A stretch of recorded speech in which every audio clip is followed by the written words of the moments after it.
I think he can. I mean, in a lot of ways, this should be an easy trip. There are no big expectations in terms of substance.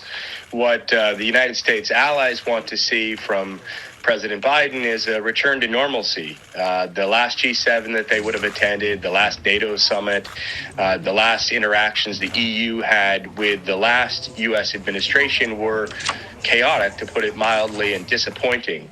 So if they're normal, if they're cordial, then I think the United States, European allies will see the trip as a positive and won't really expect much more than that. As for the toughest part, that's meeting with President Putin, I think, again, it won't be that difficult. It's highly unlikely that there's going to be a press conference after their meeting. They're just going to have a tete-a-tete, if you will. And I'm sure that President Biden is going to lay out some ground rules for President Putin. And it kind of comes down to President Putin whether he wants to sign up to those ground rules in that off-the-record really meeting, because there aren't going to be any reporters there. There won't be a press conference, and information about what coming out of it will be really tight. Russia is perhaps a little bit more challenging if you think about Eastern Europe. Some of the Eastern European countries have warmer relations with Russia than the United States would like. So I think Russia could be a little bit more challenging. China, if the United States is prepared to show leadership, is prepared to fill in the void where that China currently fills, then the Europeans will listen when it comes to U.S. policy on China. But if Biden says, look, don't do business with China, China's just out to get you, but doesn't offer, for example, any investment, any foreign, any trade in place of China that, for example, the Europeans need, then they're going to say, well, let's not go too far. One of the things that they want to hear, they already have, and that's they want to see some of the big American tech companies, which are making huge amounts of money in their countries.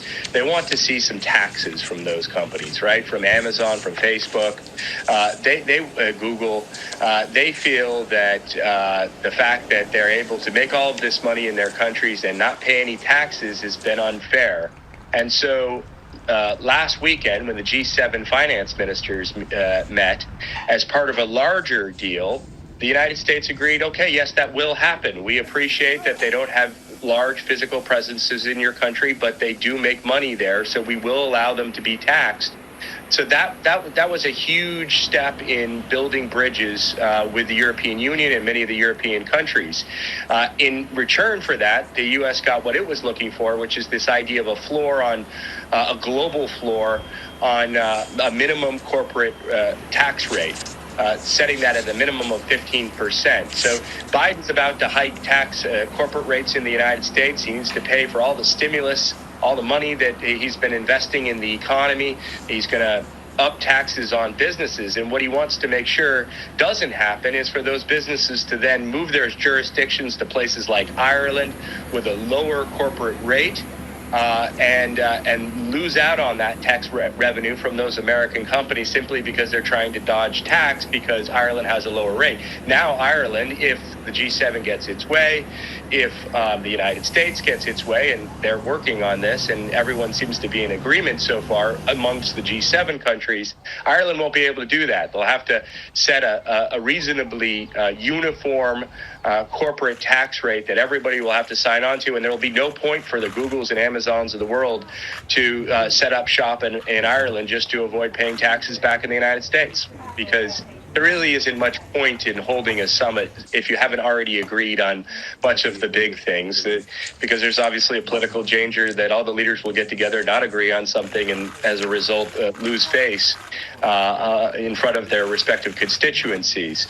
I think in this particular case, there is room for them to show leadership, though, and that's what we can hope will come out of this. So just about an hour ago, just before President Biden's plane landed, we learned that the United States has bought 500 million doses of vaccine from Pfizer. and is going to donate that to COVAX, to people around the world so they can get vaccinated. That's huge, right? That's showing that the United States, which so far hasn't really been willing to share any of its vaccines, at least very sparingly up to now, is willing to jump in the game and help the whole world, the poorer countries, vaccinate.